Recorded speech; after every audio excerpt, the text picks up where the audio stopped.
سیلیکوزب کا تعلق naan اسٹیرائڈل anti inflammatory class سے ہے اور اس کے مشہور برانڈ میں سے سیلیبریکس ہے جسے فائزر تیار کرتی ہے، جبکہ پاکستان میں گیٹس فارما اسے سیلبیکس کے نام سے تیار کرتی ہے۔ یہ 100 ملی گرام اور 200 ملی گرام کے اسٹرینتھ میں تیار کیا جاتا ہے۔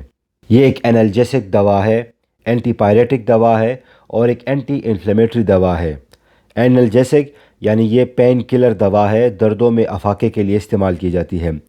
ایک اینٹی پائریٹک دوا ہے یعنی یہ بخار کو کم کرنے کے لیے بھی دیا جاتا ہے، اور ایک اینٹی انفلیمیٹری دوا ہے یعنی یہ سوزش کو کم کرنے والی دوا ہے۔ سیلیکوزب کا تعلق NSAID کلاس سے ہے اور اس کا میکینزم آف ایکشن بھی ویسا ہی ہے، لیکن یہ ایک سیلیکٹیو COX-2 انہیبیٹر ہے، یعنی یہ سائکلوجینیز 1 کو انہیبٹ نہیں کرتا، یہ اسپیسیفکلی COX-2 کو انہیبٹ کرتا ہے اور اس طرح سے باڈی میں پروسٹاگلینڈین کی پروڈکشن کو کم کرتا ہے۔ اس پروسٹاگلینڈین کی سنتھیسس کم ہونے کی وجہ سے انالجیسک ایفیکٹ پروڈیوس ہوتا ہے، اینٹی پائریٹک ایفیکٹ بھی پروڈیوس ہوتا ہے اور اس طرح سے یہ ایک اینٹی انفلیمیٹری ایکٹیویٹی بھی شو کرتا ہے۔ اس کا نارمل ہاف لائف تقریباً 11 گھنٹے ہے اور باڈی میں اس کی زیادہ تر میٹابولزم لیور میں ہوتی ہے۔ لیور میں یہ سائٹوکروم 2C9 کے ذریعے سے میٹابولائز ہوتا ہے۔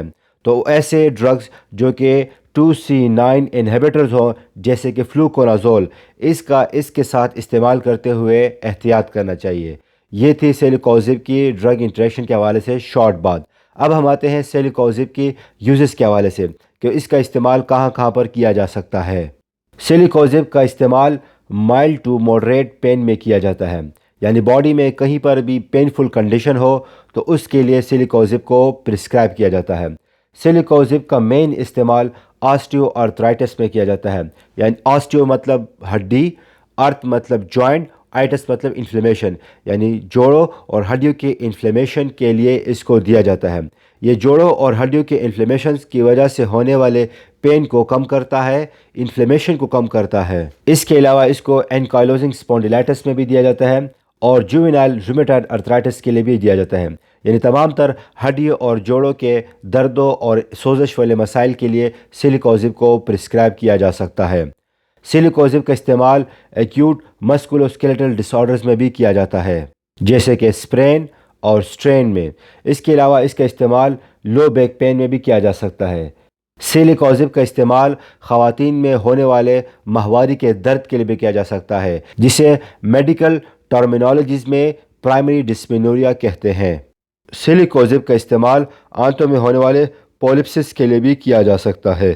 سیلیکوزب کی ایک خوبی یہ ہے کہ یہ ادر NSAIDs کی طرح پلیٹلیٹ ایگریگیشن زیادہ نہیں کرتا۔ کانٹرا انڈیکیشن آف سیلیکوزب: سیلیکوزب کا استعمال دل کی بیماریوں میں مبتلا ہونے والے لوگوں میں نہیں کرنا چاہیے۔ اس کے علاوہ سیلیکوزب کے استعمال سے جن لوگوں کو الرجی ہو، ایسے افراد میں بھی اس کا استعمال نہیں کرنا چاہیے۔ سیلیکوزب کا استعمال معدے کے السر اور معدے کے زخم میں مبتلا لوگوں میں بھی نہیں کرنا چاہیے، اور اگر اس کا استعمال ایسی سچویشن میں کیا جائے گا تو مریض کی حالت مزید بگڑ جائے گی۔ What are the side effects of سیلیکوزب؟ جس طرح ہر دوائی کے کچھ نہ کچھ بینیفٹس ہوتے ہیں ویسے ہی ایڈورس ایفیکٹس بھی ہوتے ہیں۔ اسی طرح سیلیکوزب کے جہاں بینیفٹس ہیں ویسے ہی سیلیکوزب کا استعمال کرتے ہوئے بھی کچھ سائیڈ ایفیکٹس رونما ہوتے ہیں۔ سیلیکوزب کا استعمال کرتے وقت مریضوں کو اکثر نوشیا اور وومیٹنگ ہوتی ہے۔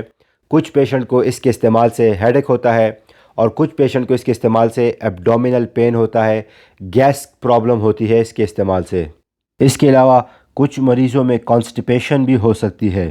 سیلیکوزب کے استعمال سے بعض مریضوں کے ہاتھوں اور پیروں میں سویلنگ بھی ہو سکتی ہے۔ پریگننسی میں اگر اس کے استعمال کی بات کی جائے تو پریگننسی میں یہ کانٹرا انڈیکیٹڈ ہے، یعنی اس کا استعمال نہیں کرنا چاہیے کیونکہ یہ کیٹیگری C میں آتا ہے۔ سیلیکوزب کے حوالے سے یہ کچھ امپورٹنٹ انفارمیشن تھی، امید کرتا ہوں یہ آپ کے لیے یوزفل ثابت ہوگی۔